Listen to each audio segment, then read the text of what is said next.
अस्सलाम वालेकुम नाज़रीन, आज 8 नवंबर है। मैं आपका दोस्त नदीम अकरम हाजिर हूं मिडल ईस्ट की 11 बड़ी और धमाकेदार खबरों के साथ। जहां एक तरफ रमला में इजरायली बस्ती परस्तों ने एक फिलिस्तीनी घर में आग लगा दी है, वहीं फ्रांस में गूंज उठा फ्री फिलिस्तीन का नारा और कनाडा में इजरायली सिपाही ने अमन पसंद तलबा पर हमला कर दिया। दूसरी तरफ यमन ने दिखाया दम, 1830 जवाबी कार्रवाई।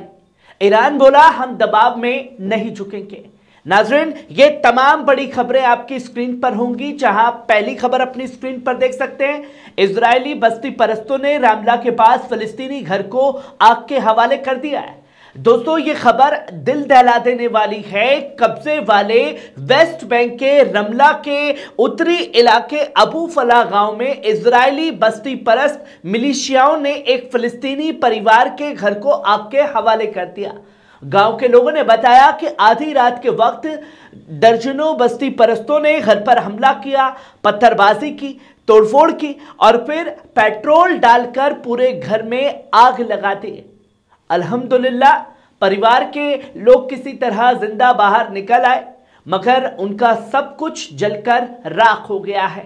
ये वही इलाका है जहां पिछले महीनों से इजरायली फौज और बस्ती परस्त लगातार फलस्तीनियों के खिलाफ हमले बढ़ा रहे हैं और दुनिया अब भी खामोश है।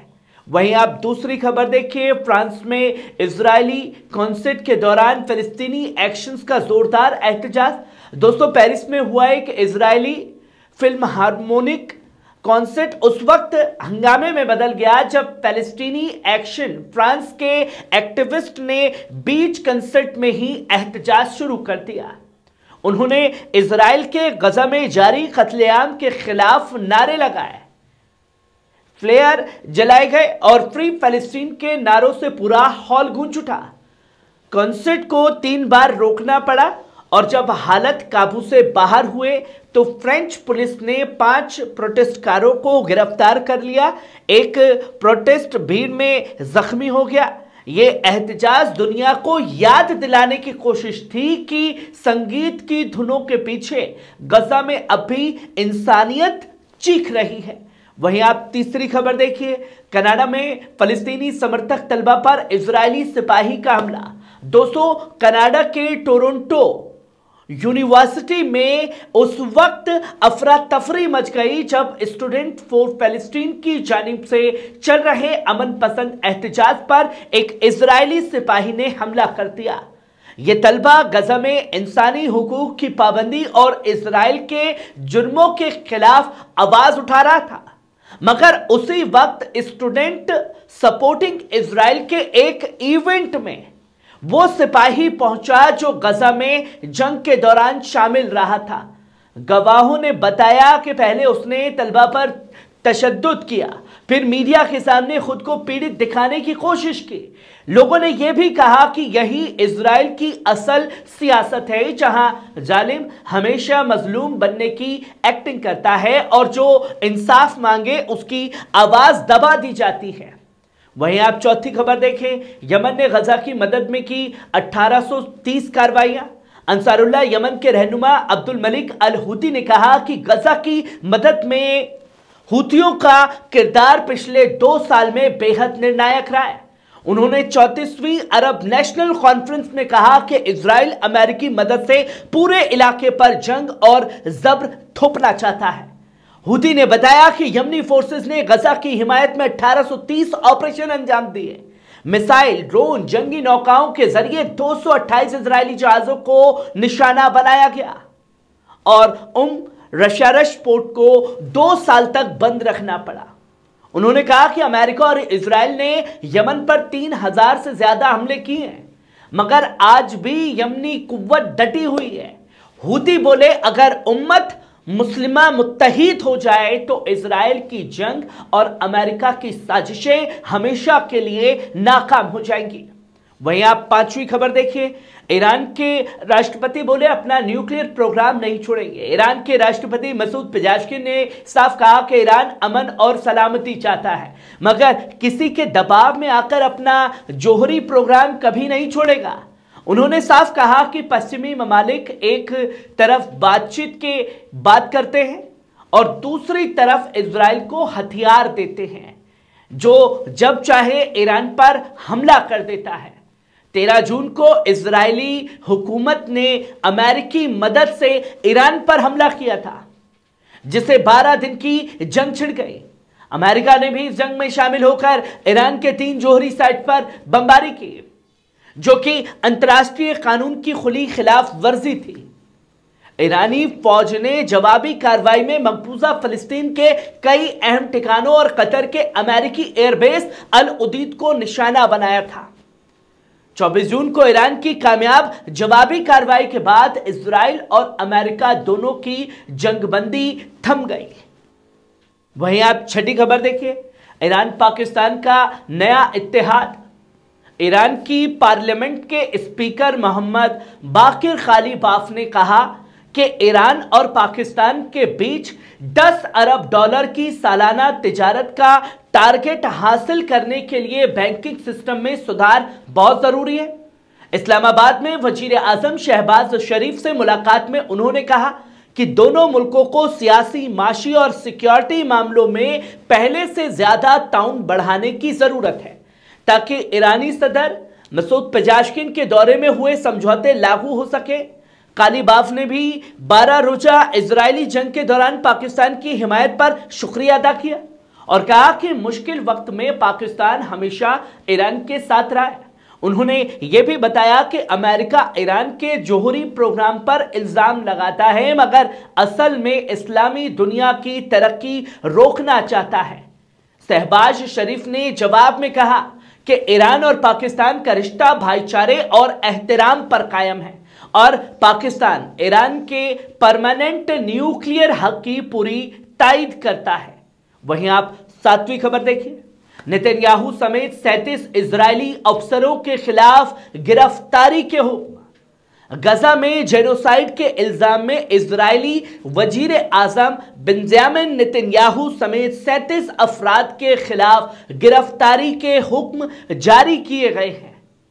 यह एक बड़ा कदम उस वक्त आया है जब पिछले साल अंतर्राष्ट्रीय आपराधिक अदालत आईसीसी ने भी नेतन्याहू और इजराइल के साबिक वजीर जंग वारंट गिरफ्तारी जारी किए थे।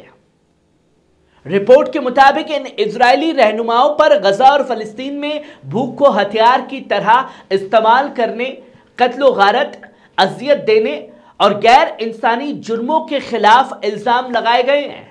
यह फैसला दुनिया को याद दिलाता है कि इंसाफ में देर हो सकती है, लेकिन वो खामोश नहीं रह सकता है।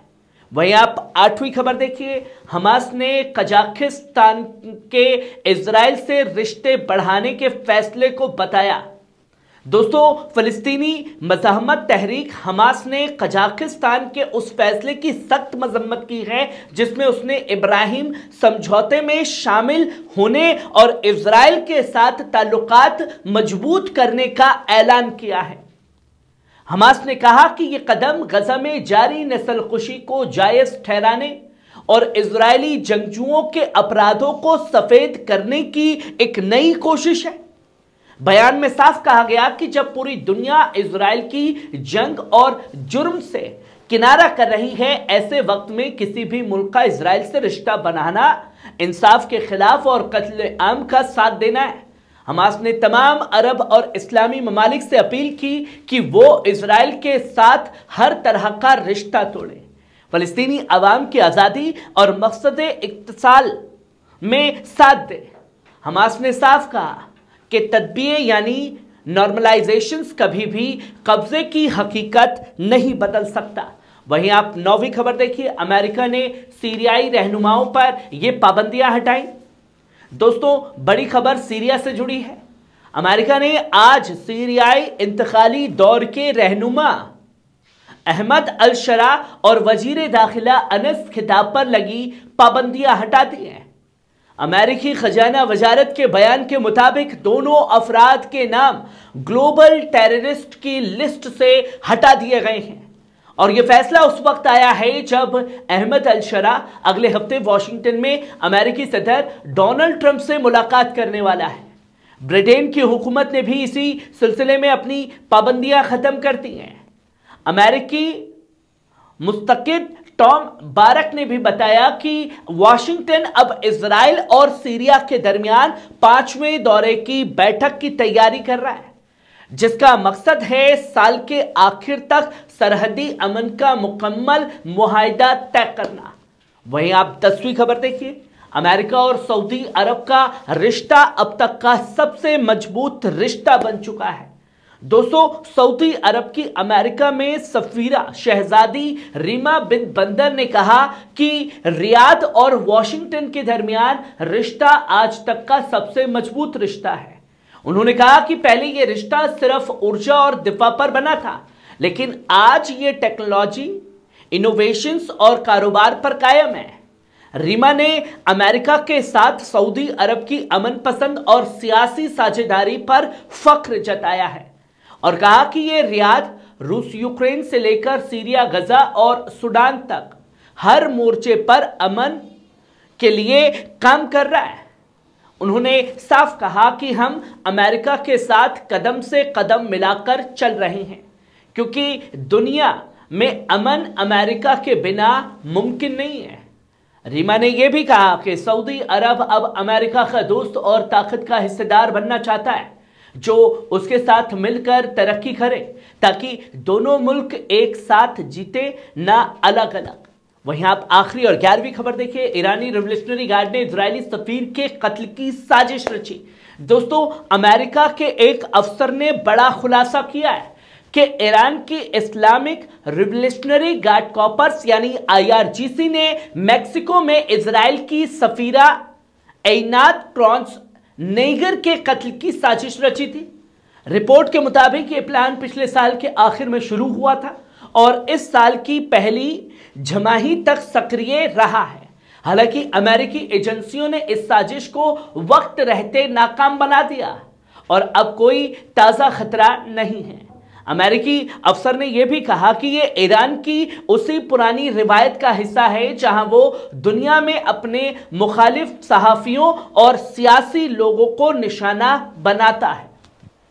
ब्रिटेन, स्वीडन और कई मुल्क पहले ही ईरान से जुड़ी कत्ल और अगवा की कोशिशों पर अपनी रिपोर्ट दे चुके हैं और अब यह मामला फिर से दुनिया की नजरों में आ चुका है। नाज़रीन, ये थी मिडल ईस्ट की 11 सबसे बड़ी अहम खबरें।